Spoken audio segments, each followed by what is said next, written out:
एक व्यक्ति को उसकी कंपनी बेचने के बाद 1000 करोड़ रुपया मिला था। उसने वो सारा पैसा अलग अलग बिजनेस में लगा दिया और खुद रेंट से रहने लगा।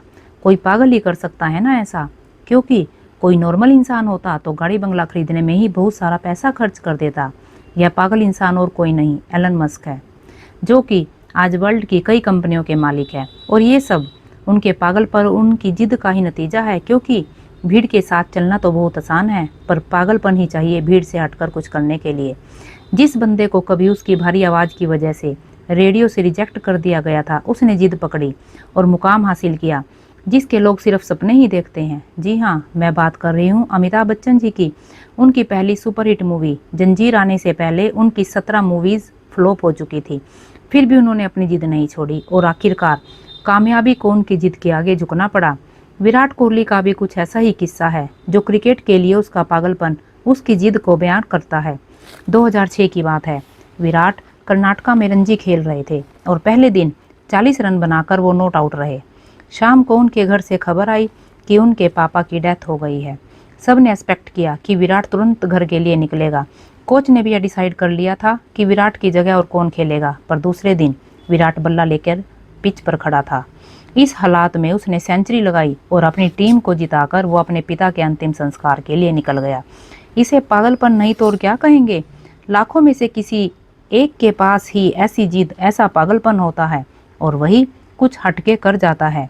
दिन के 15-15 घंटे काम करने के लिए सिर्फ एनर्जी ही नहीं, बल्कि उस काम को करने के लिए वो जिद, वो पागलपन होना चाहिए, क्योंकि ऐसी जिद, ऐसे पागल लोग परसेंट में नहीं, नंबर्स में होते हैं। ऐसी ही जिद और पागलपन से भरी कहानी है दशरथ मांझी की, जो कि अपनी पत्नी को टाइम पर हॉस्पिटल नहीं पहुंचा पाई, क्योंकि उनके गांव में हॉस्पिटल के बीच एक बहुत बड़ा पहाड़ था और उसी वजह से उनकी पत्नी का देहांत हो गया। बंदे को गुस्सा आ गया और इसी गुस्से को उन्होंने अपनी जिद में बदल दिया और इस बंदे ने केवल छेनी और हथौड़े से 22 साल में 55 किलोमीटर का पहाड़ तोड़ दिया। ये पागलपन नहीं तो क्या है। ऐसी जिद तब पैदा होती है जब दिल टूटता है।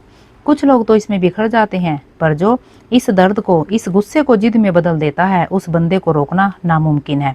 वो पागलपन ही है। जब लोग ट्रिप्स प्लान कर रहे होते हैं और कोई बंदा अपना अंपायर खड़ा करने के लिए प्लान्स बना रहा होता है, जब सब नौकरी ढूंढने के चक्कर में होते हैं, तब कोई पागल नौकरी देने की सोचता है और ऐसे पागल आगे चलकर बिल गेट्स, स्टीव जॉब्स बनते हैं। ये लोग सक्सेस के लिए हमेशा भूखे होते हैं और ये कभी सेटिस्फाई नहीं होते। यही पागलपन, यही जिद ना तो इन्हें सोने देती है और ना ही इन्हें रुकने देती है। एक जिद्दी इंसान कभी भी शांत नहीं बैठेगा, 1000 बार फेल होगा, पर उसकी जिद, उसका पागल और एक बार ट्राई करने के लिए उसे मजबूर करेगा, और ये तब तक मजबूर करेगा जब तक सफलता इसके सामने घुटने ना टेक दे। और यही पागल इंसान, यही जिद्दी इंसान इतिहास बना देता है। यकीन नहीं आता तो हिस्ट्री उठाकर देख लो, भला कौन बंदा 1000 बार फेल होने के बाद भी कोशिश करना नहीं छोड़ता। कोई पागल ही ना। और इसी कारण ये पागल जिद्दी इंसान दुनिया को रोशन कर देता है। जी हाँ, मैं बात कर रही हूँ थॉमस एडिसन की। 65 साल का एक बंदा, जिसे 1000 बार रिजेक्ट कर दिया गया था, फिर भी उसने अपनी जिद नहीं छोड़ी और KFC जैसे होटल की चैन खड़ी कर दी। जिस बंदे को अंग्रेजों ने उनके होटल में आने नहीं दिया, उस बंदे ने जिद पकड़ी और दुनिया का सबसे बड़ा होटल ताज बना दिया। दोस्तों, ये एक जिद ही है जो एक नॉर्मल इंसान को अब नॉर्मल बनाती है, और फिर ये अब नॉर्मल लोग कुछ ऐसा कर जाते हैं जिसके बारे में नॉर्मल लोग सोचने से भी डरते हैं। इसलिए आपको जो भी अच्छा लगता है, जो भी आप करना चाहते हो, पागल बन जाओ उसके लिए और जान लगा दो उसे हासिल करने के लिए, क्योंकि जब तक ये जिद, ये पागलपन आपके अंदर नहीं आएगा, तब तक आप नॉर्मल ही रहोगे। और अगर नॉर्मल रह के ही मरना है तो ऐसे ही जिए, पर अगर अब नॉर्मल बनना है तो जिद और पागलपन आपको लेना ही पड़ेगा। अगर आपको यह जानकारी अच्छी लगी तो प्लीज़ चैनल को सब्सक्राइब कीजिए और वीडियो को लाइक और शेयर ज़रूर कीजिएगा।